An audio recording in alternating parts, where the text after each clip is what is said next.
You know, we showed you a clip of Donald Trump calling the January 6ers hostages in December. He said it again over the weekend, and that was what Pence was reacting to in that interview that he just did with CBS. He says he will not endorse his former running mate, that he can't in good conscience help him get elected again. Joining us now, former Chief of Staff to Vice President Mike Pence and Meet the Press political analyst Marc Short. Marc, it's good to have you. Congratulations on the new position with Meet the Press. We appreciate you coming on with us today. Help explain Vice President Pence's thinking here and why he's saying it now.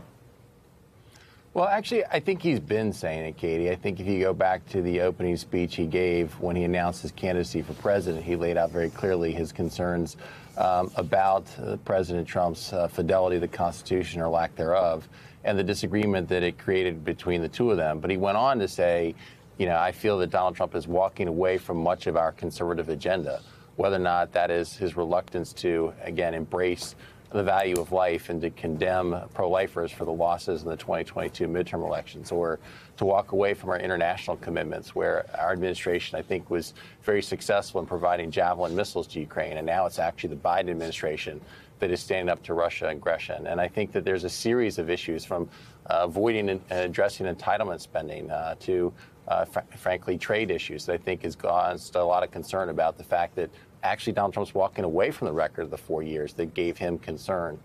But then the second point you made regarding the comments from the rally about the hostages, the reality is that, you know, as someone who was evacuated on that day on January 6th, I recall that the president's first remarks were that must be Antifa, because he was ashamed of the way they were assaulting police and ransacking the Capitol.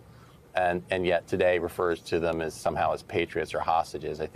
I don't think it takes much to remember that initially, because of how embarrassing that situation was, he frankly assumed that we're to try to pretend that they were Antifa. You were with the vice president. You know the chants that were being made against the vice president on that day, the threats to his life. He clearly feels very strongly about this particular moment, that what happened that day, and Donald Trump's embrace of trying to make them into patriots, as you said.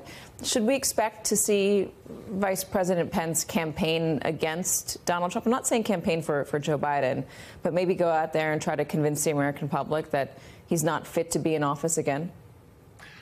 I can't really think he's said his piece on this. I don't think he's looking to campaign against Trump. He feels the Republican primary voters have had their say. But I think that he thought it was important to explain why he's not comfortable endorsing. And again, I think it goes beyond the events of January 6th. Mike's a far more forgiving person than I am, and I trust when he says he's forgiven Trump for that day. But the reality is, Katie, that for the next 3 years, he has morphed into a different story about the events of that day and continued to, I think, condemn the vice president's actions of upholding the Constitution. I think that creates a division, but it goes beyond January 6th into so many things. He feels that he's walking away from traditional conservatism.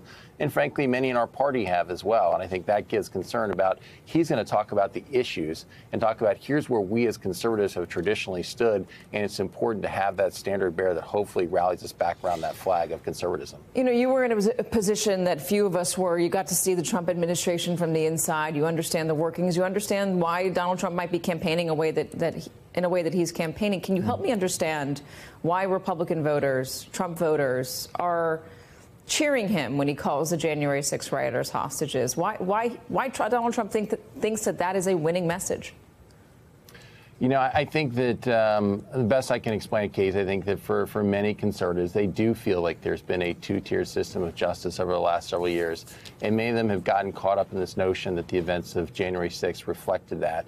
You know, I think as conservatives, many of us condemned the BLM riots of the summer of 2020 and condemned those who destroyed stores and said they should face the full penalty of the law. And I feel the same way about those who ransacked our Capitol. I think that's a consistent perspective.